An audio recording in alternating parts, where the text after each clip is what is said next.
Assalamualaikum warahmatullahi wabarakatuh. Saya Neysha Fitria Ramanda, NIM 126311201022. Pertama-tama, yang terhormat Ibu Zulfa Ismawati MPD, selaku dosen pengampu mata kuliah Metodologi Penelitian Kualitatif, dan teman-teman manajemen dakwah 3A yang saya banggakan. Saya dari kelompok 2 akan mempresentasikan tentang teorisasi dalam penelitian dan aliran teori yang mendasari teorisasi dalam penelitian. Yang pertama, teorisasi dalam penelitian. Teorisasi dalam penelitian kualitatif merupakan dasar untuk menyusun sebuah penelitian. Teori dalam penelitian kualitatif memiliki peran sebagai alat dan tujuan. Teori sebagai alat umumnya digunakan peneliti untuk mencapai tujuan penelitian melalui usaha penelitian dalam melengkapi dan menyediakan keterangan terhadap suatu fenomena, sehingga memungkinkan si peneliti mengetahui sesuatu secara maksimal. Teori sebagai tujuan, karena teori menghasilkan petunjuk dan kisi-kisi kerja yang harus diperhatikan oleh para peneliti.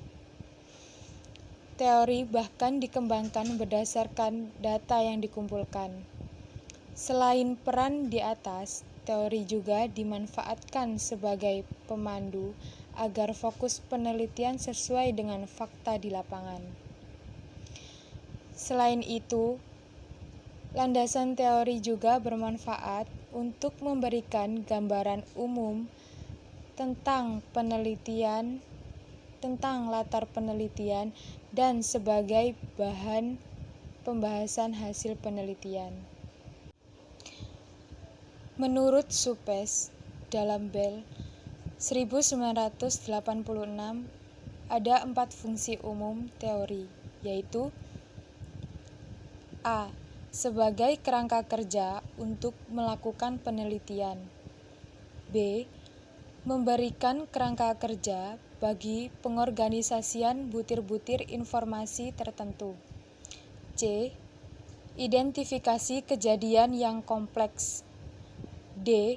Reorganisasi pengalaman-pengalaman sebelumnya. Kedua, aliran teori yang mendasari teorisasi dalam penelitian. Di dalam pendekatan penelitian kualitatif terdapat 4 aliran teori, yaitu 1. Teori etnografi.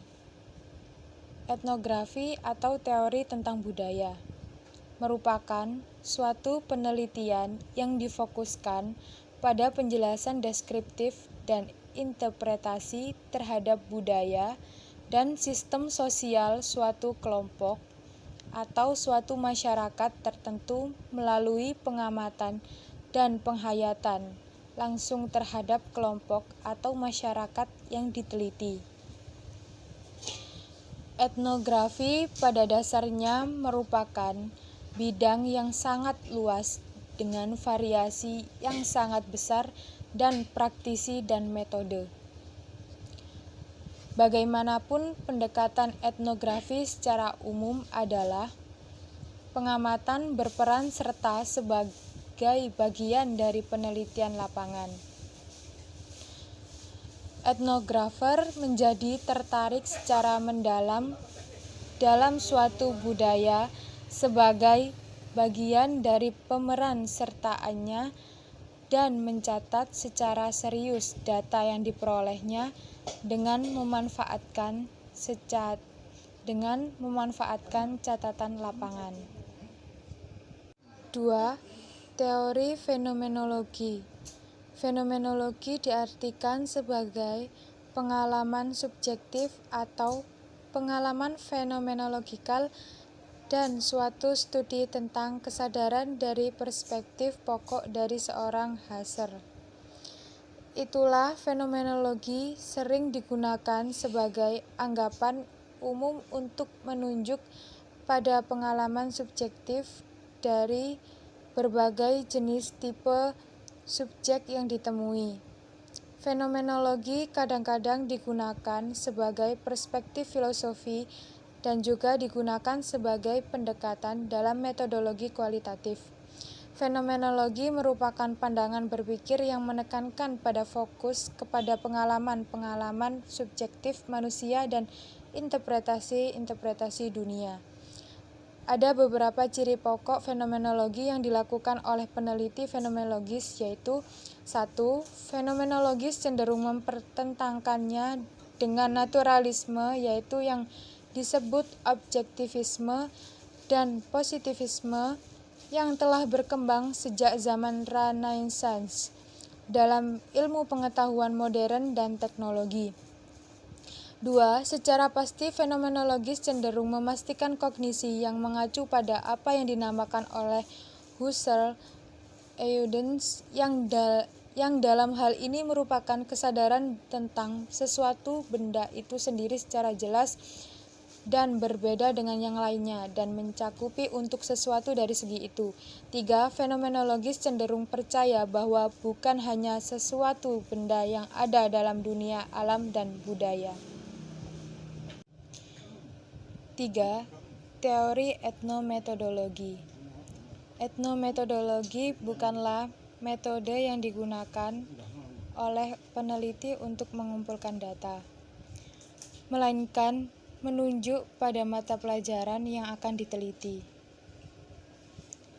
Metodologi adalah studi tentang bagaimana individu menciptakan dan memahami kehidupan sehari-hari. Metodenya untuk mencapai kehidupan sehari-hari. Etnometodologi berusaha memahami bagaimana orang-orang melihat, menerangkan, dan menguraikan keteraturan dunia tempat mereka. Menurut para etnometodologi, penelitian bukanlah merupakan usaha ilmiah yang unik, melainkan lebih merupakan penyelesaian praktis. Mereka menyarankan agar kita melihat secara hati-hati pada pengertian akal sehat tempat pengumpulan data itu dilakukan. Mereka mendorong peneliti untuk bekerja dengan cara kualitatif untuk lebih peka terhadap kebutuhan tertentu menurut mereka atau menangguhkan asumsi mereka tentang akal sehat pandangan mereka sendiri daripada mempertimbangkannya. 4. Teori interaksi simbolik.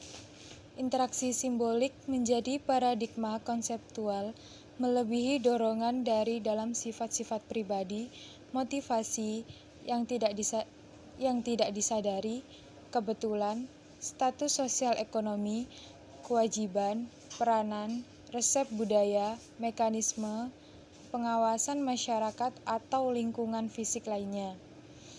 Faktor-faktor tersebut sebagian adalah kontrak yang digunakan para ilmuwan sosial dalam usahanya untuk memahami dan menjelaskan perilaku. Para interaksionis simbolik tidak menolak kenyataan bahwa konsep teoritik tersebut mungkin bermanfaat.